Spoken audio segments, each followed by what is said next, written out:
Eu quero compartilhar um texto que está em Gênesis 12, capítulo 12, versículo 1. Nós vamos ler do versículo 1 em diante. Eu quero contextualizar você. A mensagem começa agora. Versículo 1 diz assim: Então o Senhor disse a Abrão: Sai da tua terra, do meio dos seus parentes e da casa do teu pai, e vai para a terra em que eu lhe mostrarei. Farei de você um grande povo e o abençoarei, tornei famoso o seu nome, e você será uma bênção. Abençoarei os que te abençoarem, e amaldiçoarei os que te amaldiçoarem, e por meio de você todos os povos da terra serão abençoados. Bom, Abraão, ele foi um homem nascido numa família de idólatras. Ele foi filho de, deixa eu abrir o texto só para ajudar você. Ele foi filho de Terá. E a Bíblia diz que eles eram homens que viveram em Ur dos caldeus. Aonde é Ur dos caldeus? Só para você se posicionar aqui.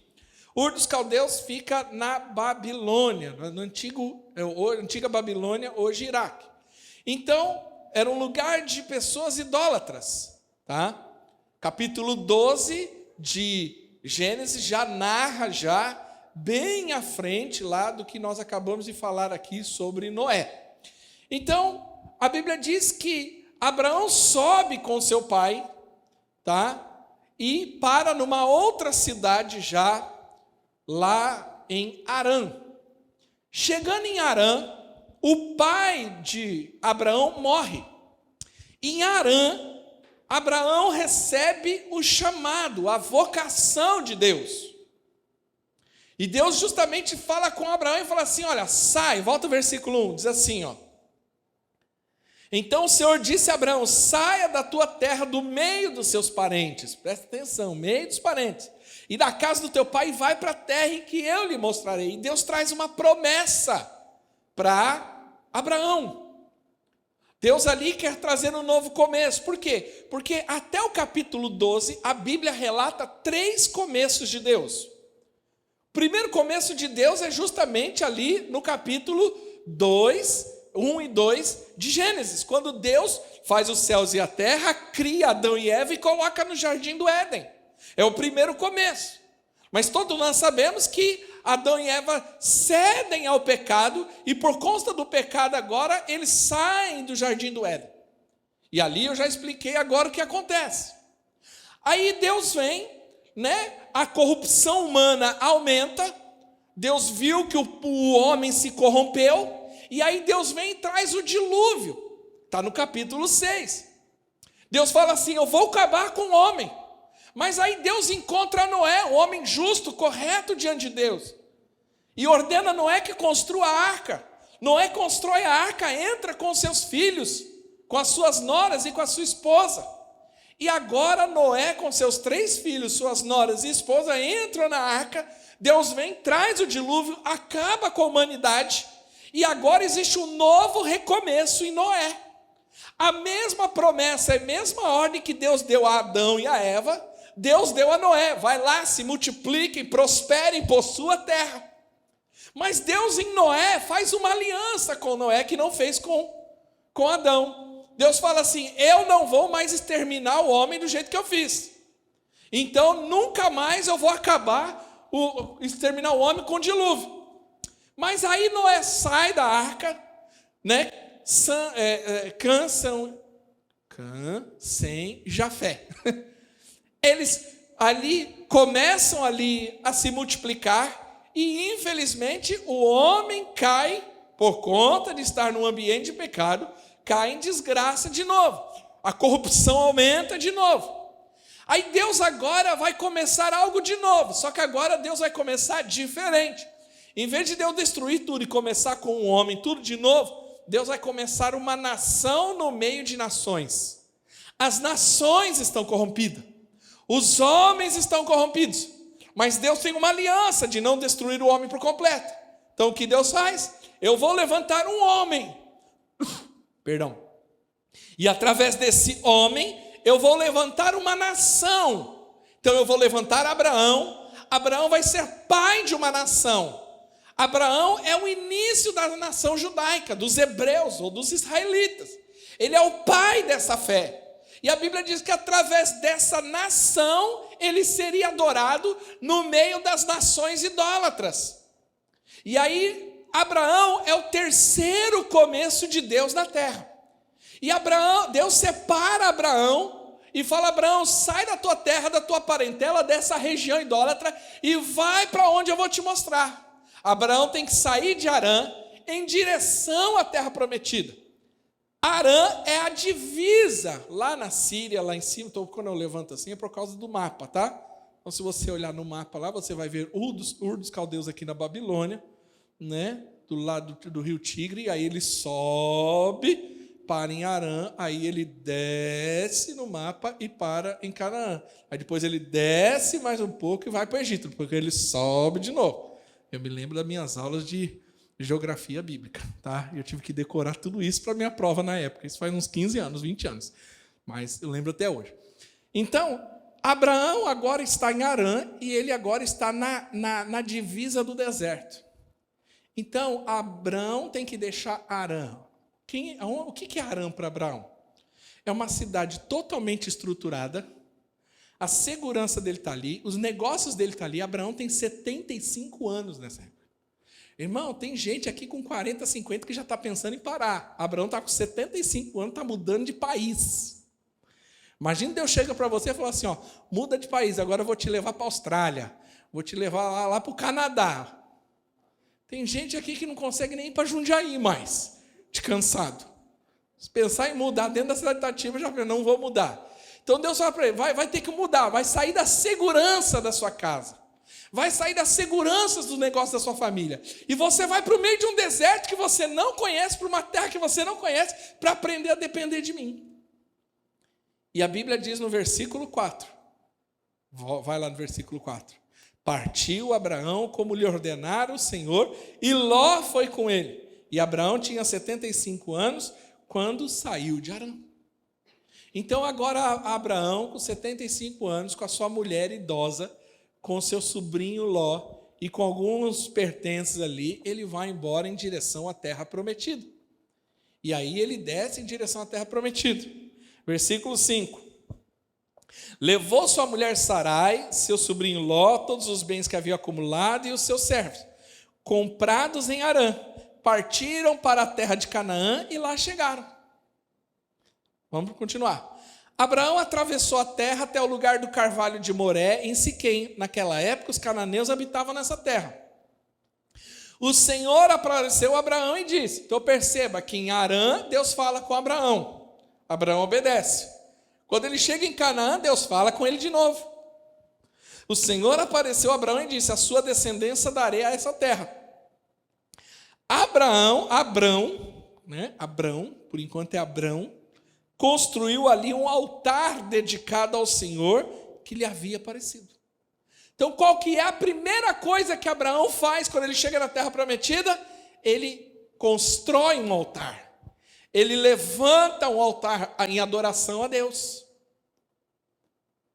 Por quê? Porque ali ele teve uma experiência com o Senhor, ele tem uma convicção de chamado, Deus está falando com ele, e em resposta a essa experiência, a esse chamado, ele levanta um altar.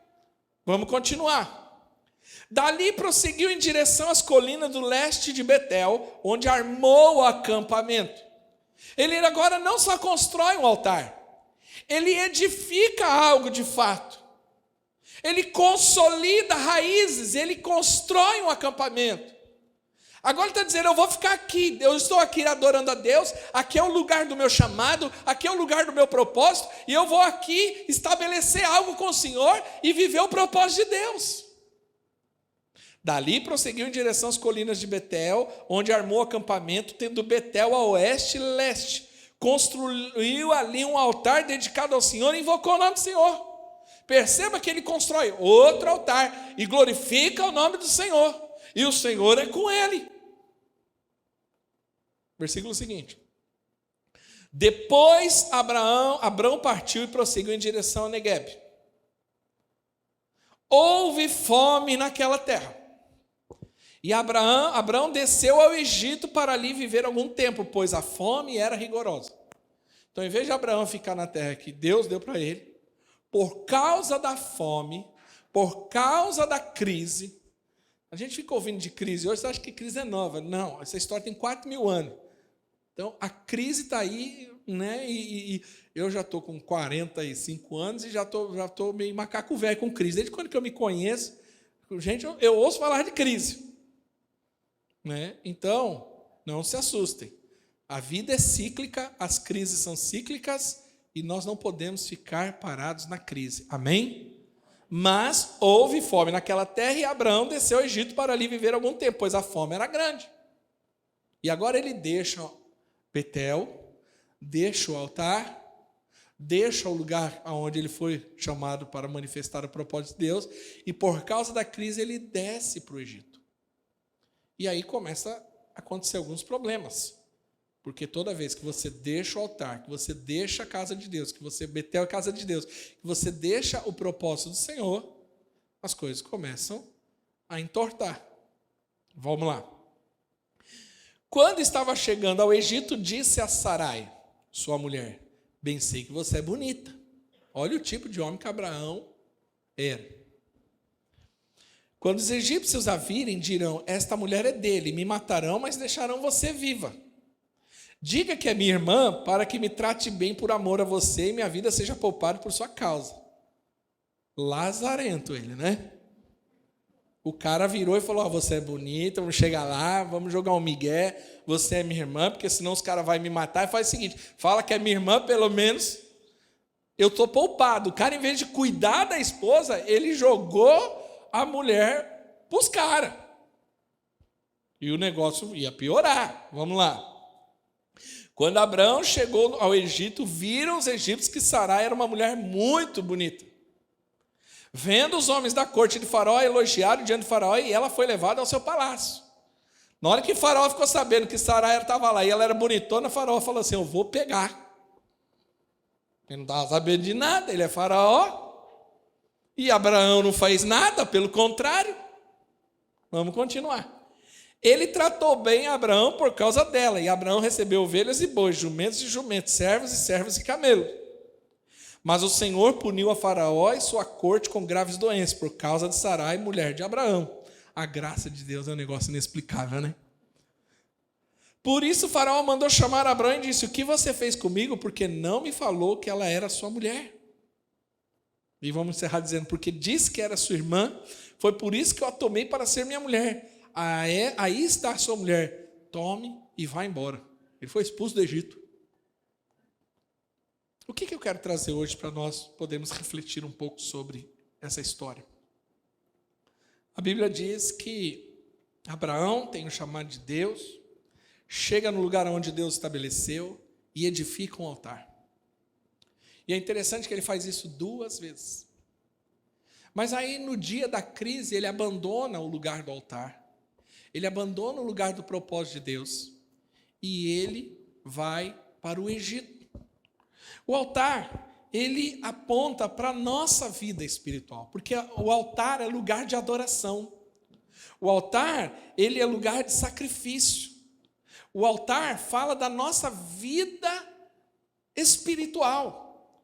Aonde Cristo é sacrificado. O altar fala justamente da cruz de Cristo, da obra que Cristo fez na nossa vida.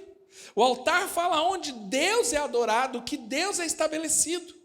Tanto que no tabernáculo como no templo, quando você chegava naquele prédio, naquela estrutura suntuosa, a primeira coisa que você se deparava era com o altar de sacrifício. Por quê? O altar de sacrifício é onde se fazia o sacrifício pelos pecados, é onde o cordeiro era queimado. O altar, ele representa a cruz de Cristo na nossa vida, a obra redentora de Cristo na nossa vida, aponta para a nossa vida espiritual, daquilo que fazemos com o Senhor.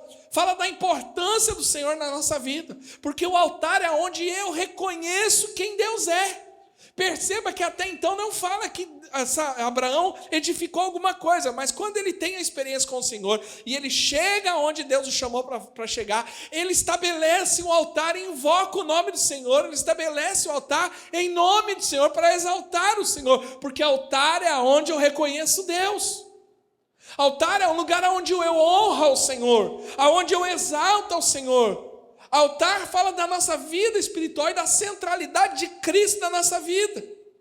E a Bíblia diz que Abraão, ele abandona o altar por conta da crise e vai para o Egito. E aí que está o problema da vida de muita gente. Pessoas que inicialmente edificaram o altar no Senhor, tiveram uma experiência com o Senhor, Deus começou uma obra na vida dele, mas infelizmente, por conta das circunstâncias, da crise, da negligência, ele abandona o altar, ele negligencia o altar e a vida espiritual dele começa a entrar em decadência.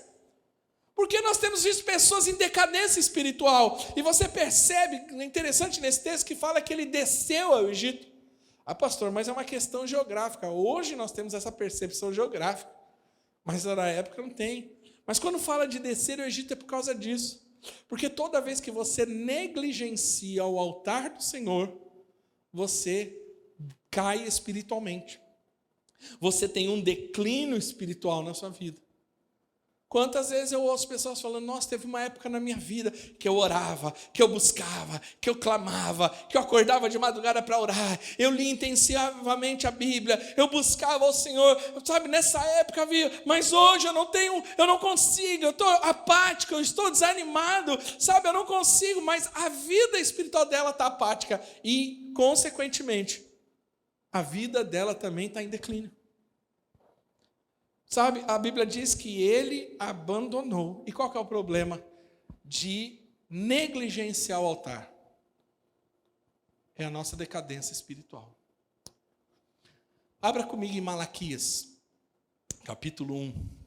Tem uma fala de Deus ali que é muito importante.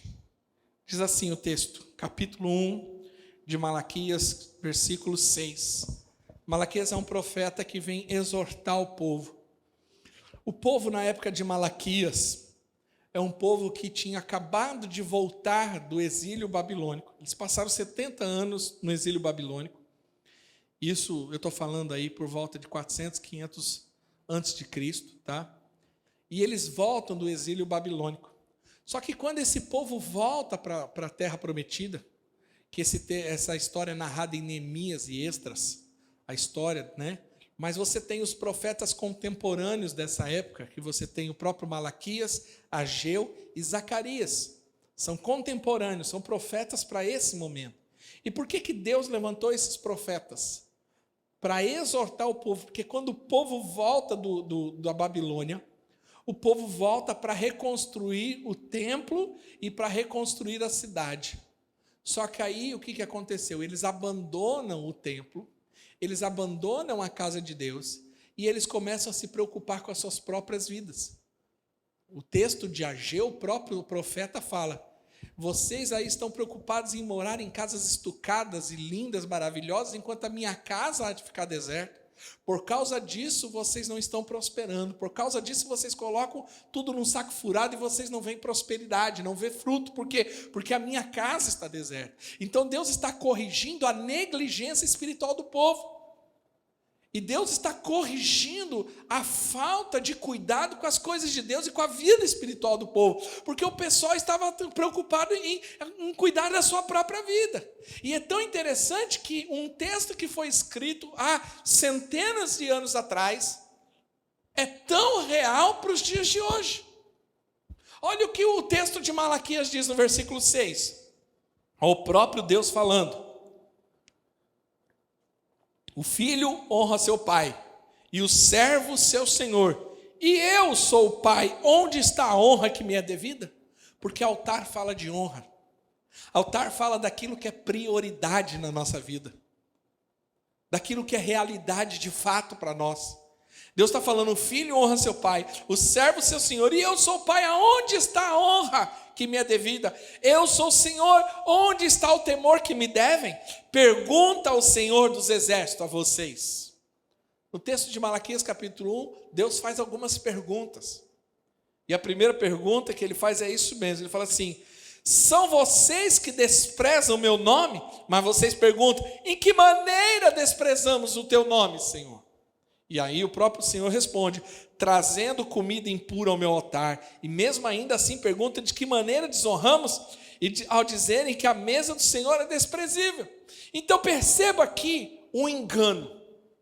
Há uma mentira, um engano aqui na mente dos homens que Deus está querendo corrigir pela profecia. Os homens estão negligenciando sua vida espiritual, negligenciando a sua adoração a Deus, mas eles não percebem isso, porque eles não fazem intencionalmente. Deus não está falando com o ímpio, primeira coisa, Deus está falando com o povo dele. Deus aqui está falando com a igreja. Quem é a igreja? Diga amém. E aí Deus está falando: vocês estão me negligenciando, vocês estão me desonrando. Mas o povo fala assim: mas como que nós desonramos Deus? Como? Porque não é intencional, não é consciente. Mas infelizmente tem muita gente desonrando ao Senhor inconscientemente. Ele falou: quando vocês desprezam, ele está falando assim, trazendo comida impura ao meu altar. Ou seja, tratando o altar de qualquer forma, colocando no altar qualquer coisa, porque Deus estabeleceu a forma do culto. Quando Deus estabelece o culto, o altar, a adoração por meio do altar, Ele estabelece como deveria ser feito. O animal tinha que ser puro, sem mácula, sem mancha, não poderia ser com defeito. Quando o homem trazia o animal para o sacrifício, o sacerdote olhava, ele tinha que ver se o animal ele era perfeito, era bom, ele não poderia ser torto, orelha torta, ele poderia ser cego, coxo, ter mancha, defeituoso, porque isso são animais de baixo valor, e Deus não aceita qualquer coisa.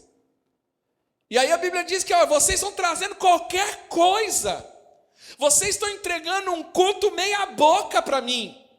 Olha o versículo seguinte: na hora de trazerem animais cegos para sacrifício, vocês não veem mal algum. Na hora de trazer animais aleijados e doentes como oferta, não vem mal algum.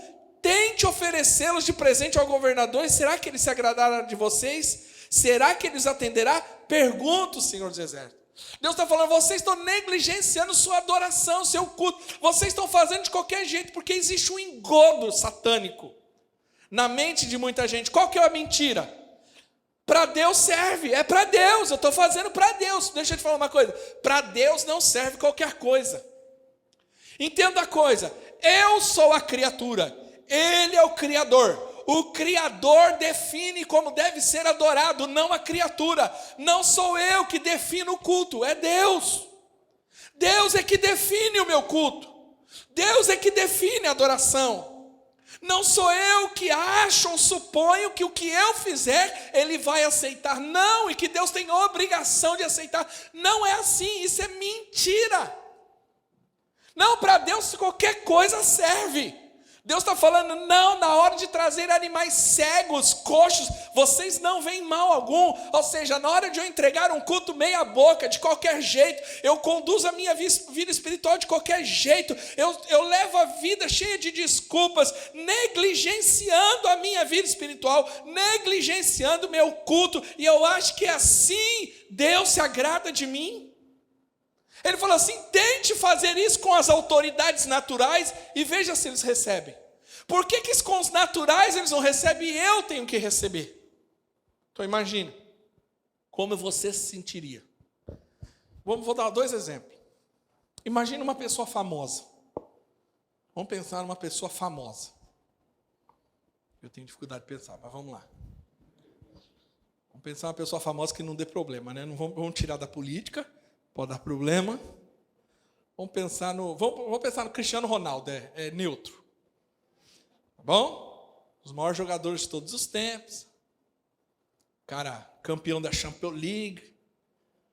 Aí o Cristiano Ronaldo, você recebe um telefonema e fala assim: oi, tudo bom? Eu sou da assessoria do Cristiano Ronaldo e é o seguinte, ele quer ir na sua casa sábado que vem. Imagine que o Cristiano Ronaldo viria na sua casa. O que você ia fazer até sábado que vem? No mínimo, faxina. No mínimo, comprar uns talheres, uns copinhos novos. Sim ou não? Uma roupa, você não ia receber de qualquer jeito.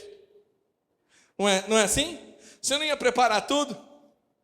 Ou seja, se para alguém que é humano, você se prepara para receber, para ofertar algo na vida dele, na sua recepção, porque para Deus a gente faz de qualquer jeito. Vou dar um outro exemplo. Imagine que você vai na minha casa e eu estou tomando um café. Para quem gosta de café. Se não gosta de café, imagine outra bebida, alguma coisa. E eu não te ofereço, mas eu estou tomando. Eu dou umas 3, 4, 5 goladas. Quando está no finalzinho, eu viro para você e falo assim: ô Henrique, toma um café para você. Você ia beber? Como que você ia se sentir? Ah, meu Deus do céu. Ele bebeu naquele café, não me oferece. Quando é o restinho, ele fala assim: Tó, é para você. Ah, é verdade, você quer, né, café? Você gosta de café, né? Tó, um pouquinho, sobrou um pouquinho para você. Como que você se sentiria? Agora, por que com Deus a gente entrega sempre o restinho do café quando entrega? Por que para Deus a gente fica sempre dando justificativa porque a gente não faz o que deve fazer e é negligente naquilo que Deus nos chamou para fazer? E achamos que Deus vai aceitar aquilo que eu faço. Quando eu abandono o altar, eu estou negligenciando a minha vida com Deus. Eu vou dar um exemplo, Lucas capítulo 14, abre comigo no versículo 15. Jesus ele fala de uma parábola que é uma realidade para os dias de hoje. Porque, irmãos, eu quero trazer uma exortação à igreja. Eu quero pedir um favor aos irmãos. Quem me ouve, como um profeta, eu quero alertar você. A vida de muita gente espiritual está em declínio por uma coisa chamada desculpas esfarrapadas. Tem gente que se tornou especialista em dar desculpas. Deixa eu te falar uma coisa. Eu estou te alertando não para você sair daqui mal, mas para você fazer uma reflexão a respeito da sua vida pessoal. Dê uma olhada 360 graus na sua vida e veja quantas coisas que estão degradando. Quantas coisas estão sendo arruinadas porque você não para de dar desculpas. E você tem desculpa para todas elas. E tem gente que se apega a desculpa como justificativa. E não percebeu que aquilo está sendo uma derrota para a tua vida. Achando que Deus se agrada, que as pessoas vão fazer. Deixa eu te falar uma coisa. Para. Você precisa assumir uma realidade. Pare de dar desculpas. Olha esse texto comigo. Ao ouvir isso, um dos que estavam à mesa com Jesus disse-lhe: feliz será aquele que comer no banquete do reino de Deus. Jesus respondeu: certo homem estava preparando uma grande banquete e convidou muitas pessoas.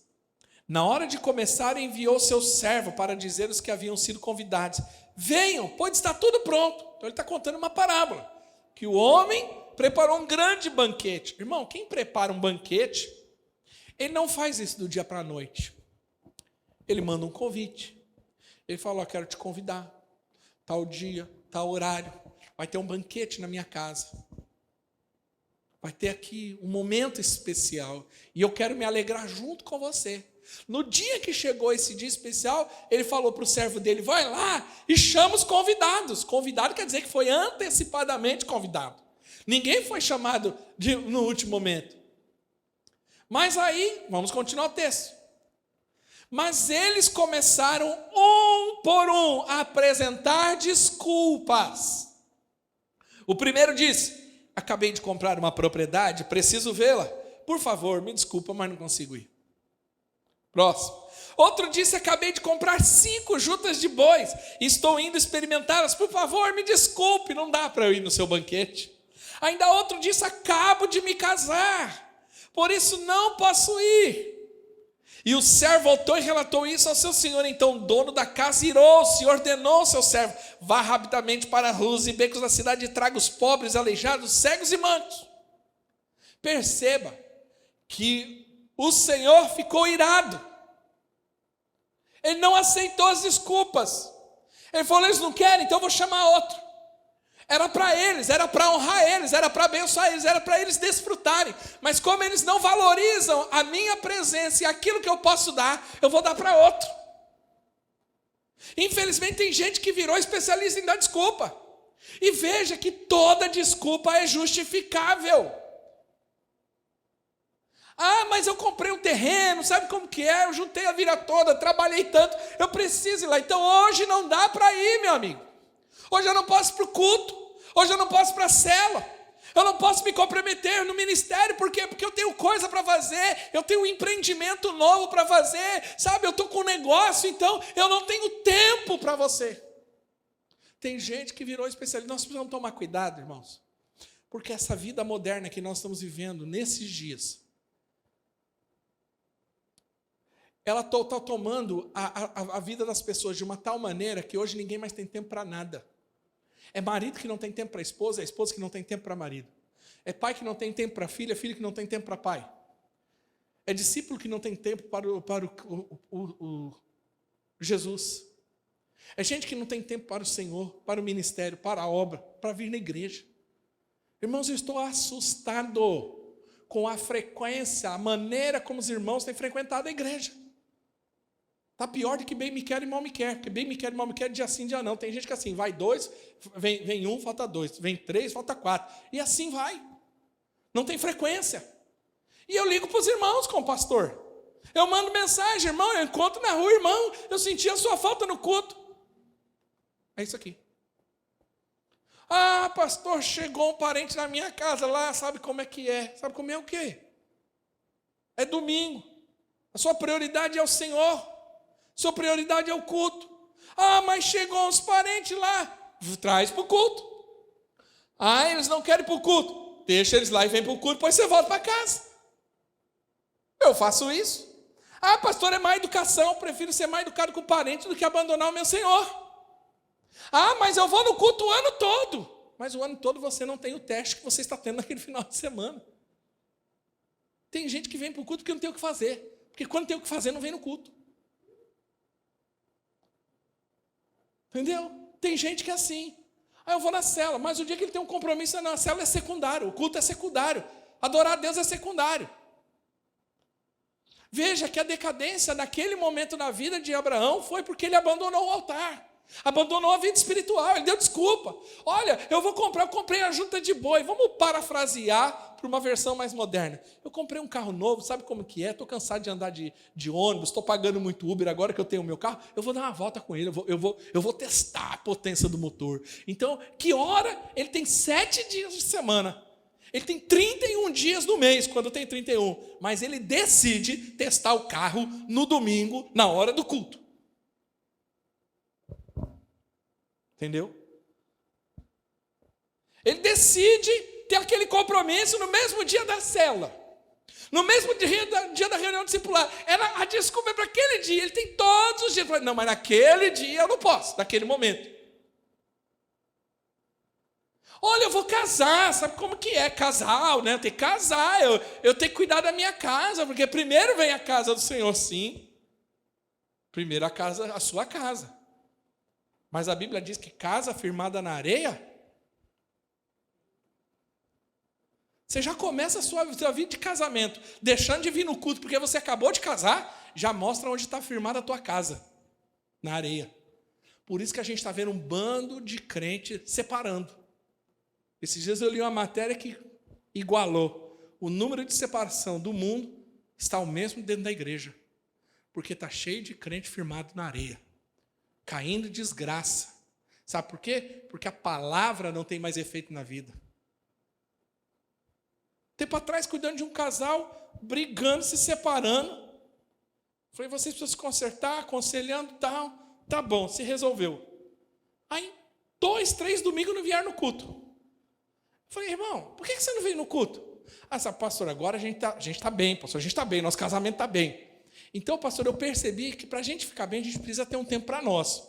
Então, pastor, a gente está indo para o shopping passear. Mas eu falei, na hora do culto? Você tem 7 dias. O culto demora 1h30, 2. Você escolhe a hora do culto para ir passear no shopping achando que o seu casamento vai melhorar indo para o shopping. Você está deixando de ouvir a palavra, de cultuar o Senhor, de adorar o Senhor, de exaltar ao Senhor, para ir no shopping achando que... Porque você não vai no shopping, o seu casamento está com problema. Aí não entende porque entra em desgraça, em ruína. Porque abandona o Senhor, negligencia a vida espiritual. E a Bíblia diz, olha, era para eles não quiseram, eu vou dar para outro. E às vezes acontece isso. Infelizmente. Nós precisamos entender. Sabe? A Bíblia diz que Abraão abandonou o Senhor. Ele desceu. Ele foi para o Egito. No dia da crise. O Egito simboliza a crise. O Egito simboliza o mundo. A forma natural de fazer as coisas. E a Bíblia diz que no dia da crise, era para ele ficar firme no Senhor, mas o que ele faz? Ele vai para o Egito. Entenda uma coisa.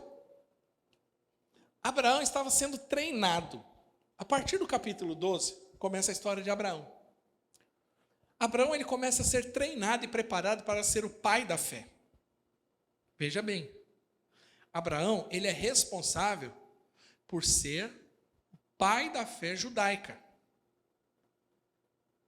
Abraão, ele agora estava sendo treinado por Deus para aprender a depender exclusivamente do Senhor. Aprender a confiar no Senhor. Então Deus tira Abraão da sua segurança natural, família, da sua segurança natural, Harã, o trabalho, a empresa, e leva para o meio de um deserto. E agora Deus quer treinar ele para ser um homem que depende do Senhor. Só que no dia da crise, ele olhou para o Egito e falou, eu vou para lá, porque lá tem recurso. Ele perdeu a visão daquilo que era propósito de Deus. Sabe? Isaías 31:1 diz assim, ai dos que descem ao Egito, em busca de ajuda, que contam com os cavalos. Eles confiam na multidão dos seus carros e na grande força dos seus cavaleiros, mas não olham para o Santo de Israel, nem buscam a ajuda que vem do Senhor. Ai daqueles que descem ao Egito, o Senhor fala no livro de Isaías. Então, quando eu deixo de confiar no Senhor, porque ali, aonde Abraão estava chamado por Deus, era a escola de treinamento de fé. E através de Abraão, iria gerar a nação de Israel, que ia gerar o povo de Israel, que nasceria o Salvador Jesus Cristo, que seria o cabeça da igreja, e que hoje eu e você temos a certeza da salvação, porque lá atrás Abraão estava sendo treinado pela fé, para viver pela fé, para depender do Senhor. Mas ele, por um breve momento, ele cai em incredulidade, e ele decide ir para o Egito, e percebe que a vida dele começa a virar um atraso, porque ele deixou o altar do Senhor, porque o altar fala da nossa vida espiritual, nós não podemos negligenciar, irmãos. Eu quero aqui exortar você a isso. Nós estamos aqui falando, olha, leia a Bíblia, venha para a oração, busque ao Senhor, vamos estar juntos. Por quê? Porque isso é fundamental. Nós precisamos abandonar esse estilo desse cristianismo moderno, que é um cristianismo sem compromisso, chamado de crente nominal. Pastor, quem que é o crente nominal? É igual o católico não praticante. Agora você tem o católico praticante, que é aquele que muita gente sabe como que é. Não estou aqui afrontando ninguém. Mas o crente nominal hoje é muito parecido. Ele diz que é crente, ele diz que é de uma igreja, mas na vida dele, pessoal, não ora, não lê Bíblia, não participa da vida da igreja, vai na igreja quando dá, ou quando alguma necessidade, ou quando o negócio aperta. Mas se você perguntar para ele, se alguma pessoa do IBGE parar ele e falar assim, olha, de que religião você é? Ele vai falar assim, eu sou crente, sou evangélico. Só que ele não tem vida com Deus. E ele vive de forma completamente natural. Ele já não sabe o que é ter uma experiência com o Senhor. Ele não sabe, por isso que nós estamos aí tendo uma enxurrada de crentes com crise de ansiedade, depressão, suicídio, separação, divórcio, filho de crente desandado. Aí você fala, por quê? É a consequência dessa negligência espiritual. É o que Deus fala conosco lá em Malaquias. Vocês trazem um animal coxo, cego e acham que não vai ter consequência? Eu dou qualquer coisa? Eu faço de qualquer jeito? É para Deus, então eu faço de qualquer jeito. Eu vou orar. Eu oro 2 minutos e acho que acabou. Fica 30, 40, olha, eu desafio você, se você não sabe, procura saber. No seu smartphone, no seu aplicativo, no seu próprio smartphone, tem lá um lugar que você consegue saber quanto tempo você passa nas redes sociais. E eu desafio você a ter a coragem de levantar isso na semana.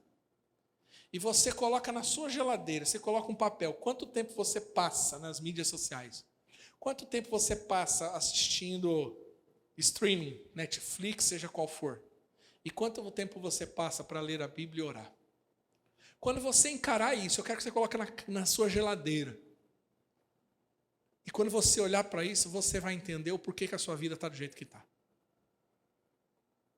Por que a sua vida está do jeito que está? Quando era do mundo, gastava dinheiro com uma beleza. Só litrão de Jack Daniels. Só não sei o quê. Só caixa de cerveja. Só farra. Mas agora para dizimar, misericórdia. Dá desculpa para tudo. Quando é para ir nas Casas Bahia, seja que for que loja, comprar um negócio num juros de 300% ao ano, pagando juros de cartão de crédito, cheque especial, esses juros absurdos, não, isso não questiona. Não se sente lesado. Mas quando diz respeito às coisas do Senhor, fica pondo a mão no bolso e catando. Não, isso aqui é uma nota muito grande, é muito dinheiro, é muita moeda. Porque tem dificuldade de ser dizimista. Tem dificuldade de dar uma oferta generosa. Negligencia. Para Deus é qualquer coisa. Deus aceita. Não, qualquer trocado é trocado. Não. Não é não. Deus sempre falou para a gente dar o melhor. Melhor não é trocado. Para aquela mulher que deu 2 moedas, não era trocada, era o melhor que ela tinha. Nós precisamos entender que para Deus tem que ser o melhor. Por isso que Jesus fala, vocês querem vencer a ansiedade? As preocupações dessa vida? Não quer mais ter crise de ansiedade? Não quer mais recorrer a medicamentos contra a ansiedade? Você não quer mais ficar recorrendo a terapias e coisas assim? Quer vencer essa crise de pânico? Eu não aguento. Buscar em primeiro lugar o reino de Deus e a sua justiça, e as demais coisas vos serão acrescentadas. Quando Deus se tornar prioridade, quando a sua vida espiritual se tornar prioridade, você vai vencer todas as suas batalhas. Quando nós priorizamos o Senhor. Eu não posso dar continuidade, queria que a banda subisse. Semana que vem eu dou continuidade nesse texto. Porque aí nós vamos ver as consequências de Abraão indo para o Egito. A consequência de Abraão desobedecer a Deus em algo que passou despercebido a primeira leitura. Mas na semana que vem eu explico melhor. Porque Deus deu uma ordem para ele, sai da tua casa, da tua parentela. No versículo 4 diz que ele levou Ló. Ló era sobrinho, não era para levar Ló. Porque ele levou Ló, você vai entender agora depois, ou leia a Bíblia, você vai entender porque ele teve problema. Então nós precisamos entender isso. Deus está nos chamando. E eu queria encerrar essa mensagem hoje. Deus está nos chamando para restaurar o altar.